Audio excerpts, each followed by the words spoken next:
Microphones ഒന്ന് just ഒന്ന് charge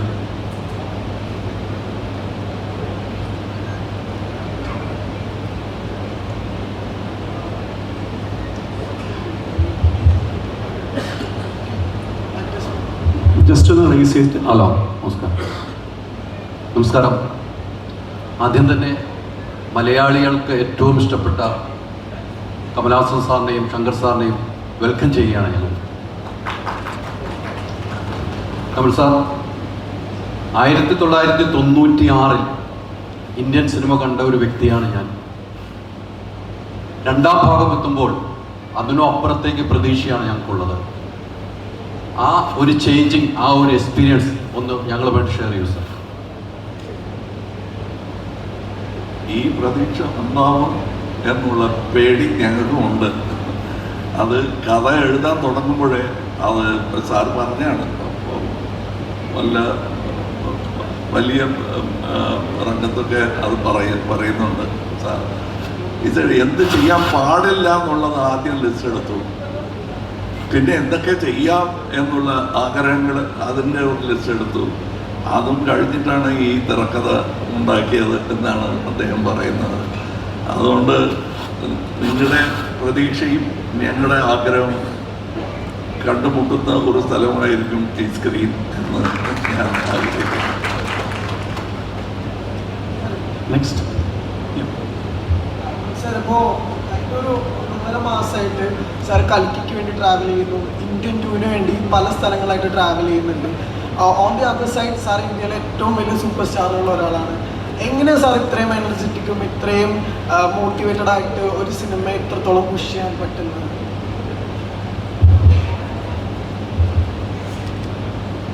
Where does the energy come from to do this? Okay.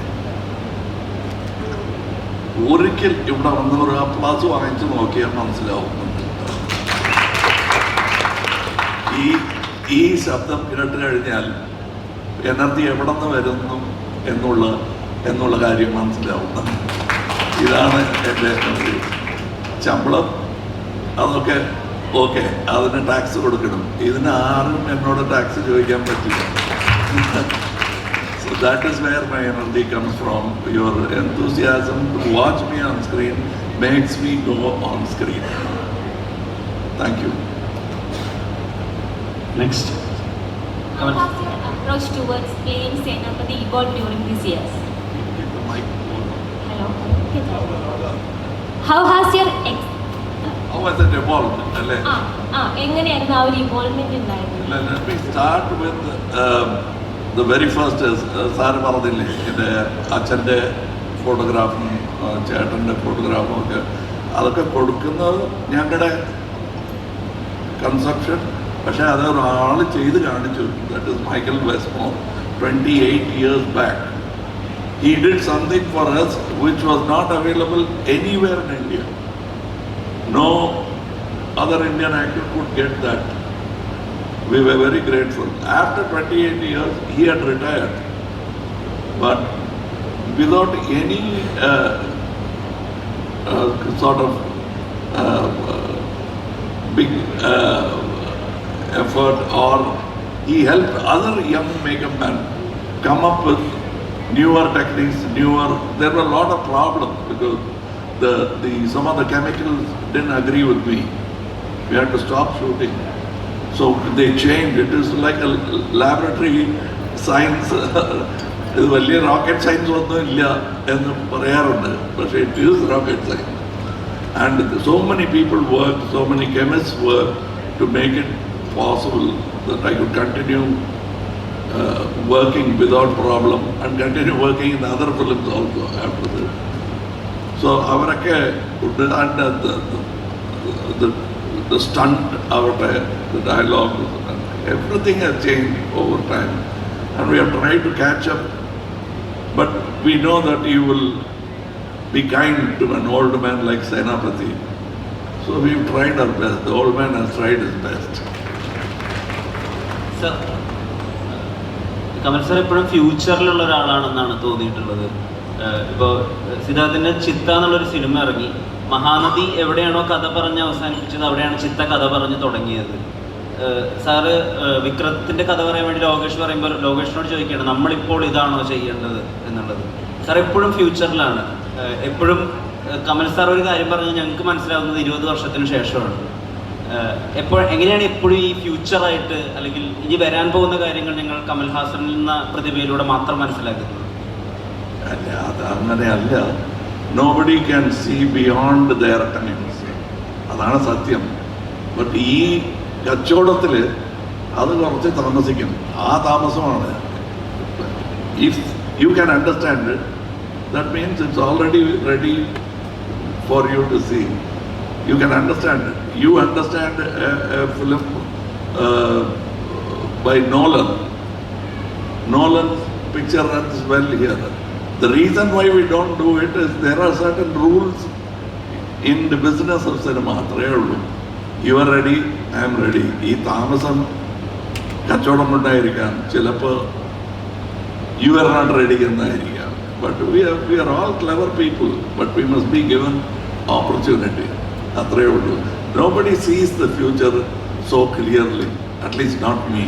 Don't blame me for that and push me towards future. I'll be much older if you push me to future. Use me now as I am. If you say സാരെല്ലാം ഫ്യൂച്ചറാണ്, അത് പിന്നെ മനസ്സിലാവും എന്ന് തത്കാലം കൈയടിക്കേണ്ട സമയത്ത് മിണ്ടാതിരുന്ന കുഴപ്പമാവും കേട്ടോ. ഇപ്പോൾ ഇഷ്ടപ്പെട്ടാൽ കൈയടിച്ചേക്കണേ. That is my... So you are the only person who pursue Gandhi in the true form. Sir പറഞ്ഞിട്ടാണ് ഗാന്ധിജി 2 കൈകൾ കൊണ്ട് എഴുതിയിരുന്നു എന്ന് ഞങ്ങൾക്ക് മനസ്സിലായത്. സാറിൻ്റെ കോസ്റ്റ്യൂം ഡിസൈൻസിലെ ഖാദർ ഡിസൈൻസിൽ വരുന്നതെല്ലാം ഖാദി തുണികളാണ്. And you always speak about non violence. പക്ഷേ സാർ ചെയ്യുന്ന വിക്രമായാലും സേനാപതി ആയാലും they deal things with violence. So അതൊരു കോൺഫ്ലിക്റ്റ് ആവാറുണ്ട് ഒരു ആർട്ടിസ്റ്റ് എന്നുള്ള രീതിയിൽ. അല്ല, മിസ്റ്റർ ഗാന്ധി, നിങ്ങൾ നോക്കുകയാണെങ്കിൽ ഞാൻ ഒരിക്കലും മഹാത്മാഗാന്ധി എന്ന് പറയാറില്ല. കാരണം I started off being a critic of mister Mohandas Karamchand Gandhi. Then I became a fan. ഒരിക്കലും ഭക്തനാവാൻ സാധ്യതയില്ല, ആവില്ല. Because I am made like that. But let me tell you, ഈ വീരം വയലൻസ് രണ്ടും കണക്ട് ചെയ്യുന്നുണ്ട്. അങ്ങനെ നോക്കിയാൽ the height of valour is ahimsa. ഗാന്ധിയെ പോലെ ജീവിക്കാൻ അസാധ്യ ധൈര്യം വേണം, വീരം തന്നെയാണ്. Actually both are brothers with a different face, same coin with a different side to it. ഒരാൾ അത് ഉപയോഗിച്ചു, ഒരാൾ അത് അങ്ങനെ പിടിച്ചു വെച്ച് you can hit me as much as you like, but I will go by the law എന്ന് പറയുന്നതാണ്. രണ്ടും ശരിയാണ്. ഈ ലോകത്ത് രണ്ടും ആവശ്യമാണ്. ഞാൻ വാട്ട് ഡു ഐ ചൂസ് എന്നുള്ളതാണ് മുഖ്യം. You will see the film, he has written nice dialogues, so I don't want to say it before he says it on screen. ഇതിൻ്റെ നിങ്ങളുടെ ചോദ്യത്തിൻ്റെ ഉത്തരവൊക്കെ അതിലുണ്ട്, ഡയലോഗ്സിലുണ്ട്. All the same thing. Why are you then wearing Senapati's uniform, if you so believe in Gandhi? So he is also a man who doesn't take Gandhiji lightly. He takes him to be a very serious answer to today's questions. So you will see that in the film. I think you will get the answer. I hope. Yes, please. Kamal sir, ഇപ്പം recently ഈ മൂവിയുടെ പ്രൊമോഷന് വേണ്ടി മലേഷ്യയിൽ പോയിട്ട് തിരിച്ചു വന്നപ്പോൾ എയർപോർട്ടിൽ PM-നെ കണ്ടിട്ട് തിരിച്ചു വന്നപ്പോൾ എയർപോർട്ടിൽ തടഞ്ഞു നിർത്തി. അപ്പോൾ അതിൽ ഒരാൾ സെക്യൂരിറ്റി ഓഫീസർ പറഞ്ഞു, നിങ്ങൾ ആരൊക്കെയാണെങ്കിലും റൂൾസ് ആൻഡ് റെഗുലേഷൻസ് എനിക്ക് മാറ്റാൻ പറ്റില്ല, അത് ഞാൻ ഫോളോ ചെയ്യുന്നു പറഞ്ഞപ്പോൾ സാറ് പറഞ്ഞു അവനാണ് യഥാർത്ഥ ഇന്ത്യൻ എന്ന്. SJ സൂര്യ റീസെൻ്റ്ലി അതൊരു ഇൻ്റർവ്യൂവിൽ പറഞ്ഞു. അത് ഭയങ്കര വൈറലായി. അതൊക്കെ ഒരുപാട് ആളുകളെ ഇൻഫ്ലുവൻസ് ചെയ്തു. സോ സാറിനോട് തന്നെ ചോദിക്കുകയാണ്, ഒരു ഇന്ത്യൻ യഥാർത്ഥത്തിൽ എങ്ങനെയായിരിക്കണം? Exactly. When we say that ഇനി മഹാത്മാഗാന്ധി പോലെ ഒരാളെ ജീവിക്കുന്ന അല്ലത് ജനിക്കുന്നതും കഷ്ടമാണ് എന്ന് പറയുന്നത് അങ്ങനെ ഇല്ല എന്നുള്ളത് തീർച്ചയായും നിങ്ങൾ എവിടെയെങ്കിലും അന്തരീക്ഷത്തിൽ നോക്കിയോ ഒരാളുണ്ടോ? ഉണ്ട്. Is standing outside. അയാൾക്ക് ഇവിടെ അകത്ത് കയറാൻ താല്പര്യം ഉണ്ടാവില്ല. But he might be the next Gandhi, but we have to recognize it. That starts with that airline counter guy who says, "I'm sorry."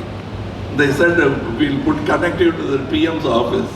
And he said, "Okay, give me, I'll talk to the PM." Dhairyam, valor, I appreciate it.